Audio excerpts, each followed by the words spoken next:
Hello guys, welcome to talkies today channel. ఈరోజు రీసెంట్గా ఓటీటీలో రిలీజ్ అయిన రవీంద్ర నీ ఎవడే అనే మూవీ ఎలా ఉందో డిస్కస్ చేద్దాం. సో వీడియోలోకి వెళ్ళే ముందు మీరు మన ఛానల్ని ఫస్ట్ టైం చూస్తున్నట్టయితే ఒక లైక్ చేయండి, ఒక కామెంట్ చేయండి, అలాగే మన ఛానల్ని సబ్స్క్రైబ్ చేసుకోండి. చాలామంది మన ఛానల్ని సబ్స్క్రైబ్ చేసుకోకుండానే వీడియోస్ చూస్తున్నారు గైస్. మీరు సబ్స్క్రైబ్ చేసుకుని చూడడం వల్ల ఛానల్కి అంత ఎంకరేజ్మెంట్గా ఉంటుంది. సో సబ్స్క్రైబ్ చేసుకుని వీడియోస్ చూడండి. ఇక లేట్ చేయకుండా వీడియోలోకి వెళ్ళిపోదాం. Let's get started. మలయాళంలో కామెడీ థ్రిల్లర్గా తెరకెక్కిన ఈ సినిమా రీసెంట్గా ఓటీటీలో ప్రేక్షకుల ముందుకు వచ్చింది. అనూప్ మీనన్ ప్రధాన పాత్ర పోషించిన ఈ సినిమాకి మనోజ్ దర్శకత్వం వహించాడు. ఈ ఏడాది థియేటర్స్లో రిలీజ్ అయిన ఈ సినిమా ఇప్పుడు అమెజాన్ ప్రైమ్లో స్ట్రీమింగ్కి వచ్చింది. ఈ సినిమా ఎలా ఉందో ఇప్పుడు చూద్దాం. రవీంద్ర వాతావరణ శాఖలో కీలకమైన బాధ్యతలను నిర్వహిస్తూ ఉంటాడు. అతని భార్య బిందు, అట్లాగే అతనికి ఒక 10 ఏళ్ల కూతురు. ఇదే అతని కుటుంబం. పెళ్ళైనప్పటి నుంచి జరుగుతున్న గొడవల కారణంగా అతను తన అత్తవారింటికి వెళ్ళడానికి అతను అసలు ఇష్టపడడు. ఇక తన ఎమోషన్స్ని పంచుకోవడానికి అతని స్నేహితుడు బాలు మాత్రమే ఉంటాడు. బాలు తన భార్య నుంచి విడాకులు తీసుకునే పనిలో బిజీగా ఉంటాడు. తన భార్య వేరొకరితో అక్రమ సంబంధం పెట్టుకోవడమే అందుకు కారణమని అతను రవీంద్రతో ఈ విషయం చెప్తాడు. ఇక రవీంద్ర ఆఫీస్ నుంచి అపార్ట్మెంట్కు రాగానే అతని ఫ్లాట్కి అప్పుడప్పుడు ఎవరో వచ్చి వెళ్తున్నట్టుగా సెక్యూరిటీ వాళ్ళు చెప్తూ ఉంటారు. బిందుని అడిగితే ఎవరూ రాలేదని చెప్తూ ఉంటుంది.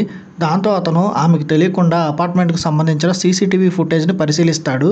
ఎవరో ఒక యువకుడు తన ఫ్లాట్ వైపు వెళ్ళడం అతను కనిపిస్తుంది. ఆ యువకుడి మెడపై ఒక టాటూ ఉండడం అతను గమనిస్తాడు. అప్పటి నుంచి అతనికి తన భార్యపై అనుమానం అనేది స్టార్ట్ అవుతుంది. బిందు విషయంలో తనకి ఒక క్లారిటీ రావాల్సిన అవసరం ఉందని అతను భావిస్తాడు. అప్పటి వరకు తను ప్రశాంతంగా డ్యూటీ చేయలేను అనే విషయం అతనికి అర్థమవుతుంది.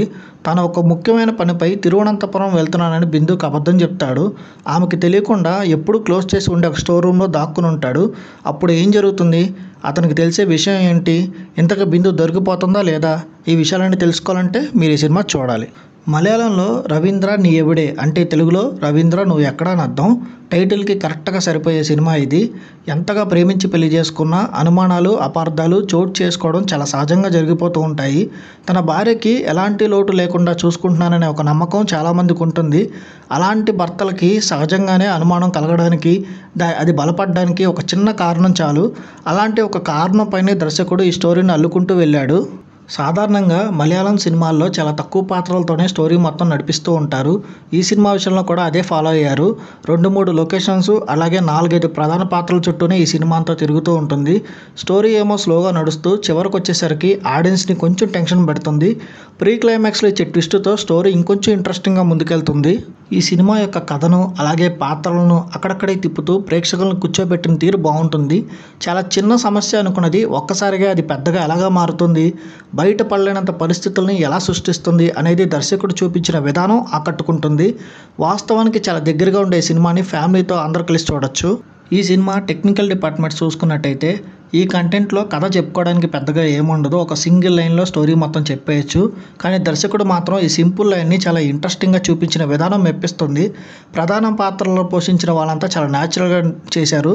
సినిమాకి అందించిన ఫోటోగ్రఫీ చాలా బాగుంది, మంచిగా చూపించారు కెమెరా వర్క్ మొత్తం. అట్లాగే ఈ సినిమాకి అందించిన బీజిఎం చాలా ఎక్సలెంట్గా వచ్చింది. చాలా సీన్స్ని ఆ బీజిఎం ఇంపాక్ట్ చేశాయి. తర్వాత ఈ సినిమా ఎడిటింగ్ కూడా చాలా నీట్గా అనిపించింది. ఇంకా ఓవరాల్గా చూసుకున్నట్టయితే ప్రేమ విషయంలోనైనా పెళ్లి విషయంలోనైనా ఒకరి మీద ఒకరికి ఉండాల్సింది నమ్మకం. ఒకరి వ్యక్తిత్వాన్ని పరీక్షించాలని అనుకున్నప్పుడే మన వ్యక్తిత్వం దిగజారిపోయిందని మనం గుర్తించాలి. అనుమానానికి నీళ్లు పోసి పెంచాల్సిన పని లేదు. అది మొదట్లోనే తుంచకపోతే అది అనుమానాలను వెంట పెట్టుకుని మనతోనే వస్తుంది అనే మంచి మెసేజ్ ఈ సినిమాలో మనకు చూపించారు. మలయాళం థ్రిల్లర్ మూవీస్ని ఇష్టపడే వాళ్ళకి ఈ సినిమా ఒకసారి నచ్చుతుంది. కొంచెం స్లోగా స్క్రీన్ ప్లే ఉంటుంది. మిగిలిన వాళ్ళు కూడా చివరిలో వచ్చే ట్విస్ట్ని ఎక్స్పెక్ట్ చేయకుండా కొంచెం తక్కువ ఎక్స్పెక్టేషన్స్ చూస్తే ఈ సినిమా నచ్చే అవకాశం అయితే ఉంది. ఈ మూవీకి మన టాకీస్ టుడే ఛానల్ వాళ్ళు ఇస్తున్న రివ్యూ రేటింగ్ 2.75/5. ఇది నా ఒపీనియన్ మాత్రమే. ఈ సినిమాని మీరు ఆల్రెడీ చూసినట్టయితే ఈ సినిమా మీకు ఎలా అనిపించింది అనేది కింద కామెంట్ సెక్షన్లో మెన్షన్ చేయండి. ఇంకెవరైనా మన ఛానల్ సబ్స్క్రైబ్ చేసుకోకపోతే ఇప్పుడే సబ్స్క్రైబ్ చేసుకోండి. వీలైతే పక్కన బెల్ బటన్ కూడా ప్రెస్ చేసి పెట్టుకోండి. ఇది వాళ్ళ వీడియో గైస్. మళ్ళీ ఇంకొక మంచి వీడియోతో మీ ముందుకు వస్తాను. Thanks for watching. జై హింద్.